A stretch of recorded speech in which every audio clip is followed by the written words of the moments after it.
दोस्तों, इंतहाई अफसोस के साथ आपको ये खबर दे रहा हूं कि रुकन कौमी असम्बली डॉक्टर आमिर लियाकत हुसैन इंतकाल कर गए हैं। आमिर लियाकत घर में मुर्दा हालत में पाए गए। आमिर लियाकत को एम्बुलेंस में निजी हॉस्पिटल में मुंतकिल किया गया। डॉक्टरों ने आमिर लियाकत के इंतकाल की तस्दीक कर दी है। फौरी तौर पर आमिर लियाकत की मौत का सबब मालूम ना हो सका। आमिर लियाकत खुदादाद कॉलोनी में मुकीम थे। जब घर में दाखिल हुए तो जनरेटर चल रहा था। एम्बुलेंस ड्राइवर का यह बताना है।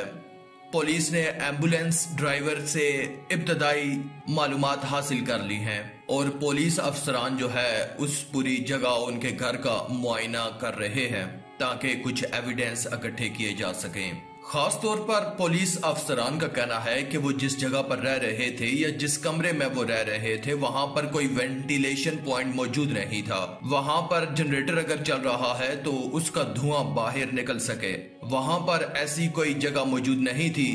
तो पुलिस अफसरान का ये भी कहना है कि एक वजह यह भी हो सकती है, लेकिन डॉक्टर्स की रिपोर्ट के मुताबिक हतमी बयान सामने आएगा। लेकिन इब्तदाई तौर पर पुलिस को यह लगता है कि जनरेटर का धुआं कमरे में भर जाने की वजह से डॉक्टर आमिर लियाकत हुसैन की मौत वाक़या हुई है। और साथ ही साथ पुलिस ने डॉक्टर आमिर लियाकत हुसैन के ड्राइवर से भी तफ्तीश शुरू कर दी है। जो उनका ड्राइवर उस वक्त घर में मौजूद था, उसका बताना था कि आमिर लियाकत हुसैन गुज़िश्ता रात से काफी गमज़दा थे और काफी ज्यादा रो रहे थे। अपनी तीसरी अहलिया से अलैदगी के बाद से वो काफी ज्यादा परेशान रहते थे। ऐसी बातें ड्राइवर की जानिब से पुलिस को बताई गई हैं अपने इब्तदाई बयान में, और मजीद इस हवाले से तहकीकात की जा रही है।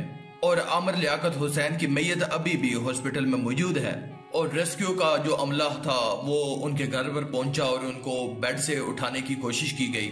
आमिर लियाकत हुसैन अपने बेड पर लेटे हुए थे, लेकिन जब उनको उठाने की कोशिश की गई तो वो उठ ना सके, जिस पर उनको हॉस्पिटल मुंतकिल किया गया, लेकिन वो रास्ते में ही वफात पा गए। अभी मजीद चीजें इसमें देखी जा रही हैं कि ये वाकया कैसे पेश आया है और मौत का सबब मालूम करना अभी बाकी है। और आमिर लियाकत हुसैन की मौत की हतमी रिपोर्ट पोस्टमार्टम के बाद ही सामने आएगी। आखिर में दुआ है कि अल्लाह ताला उनको जन्नत में जगह अता फरमाए। आमीन या रब्बल आलमीन।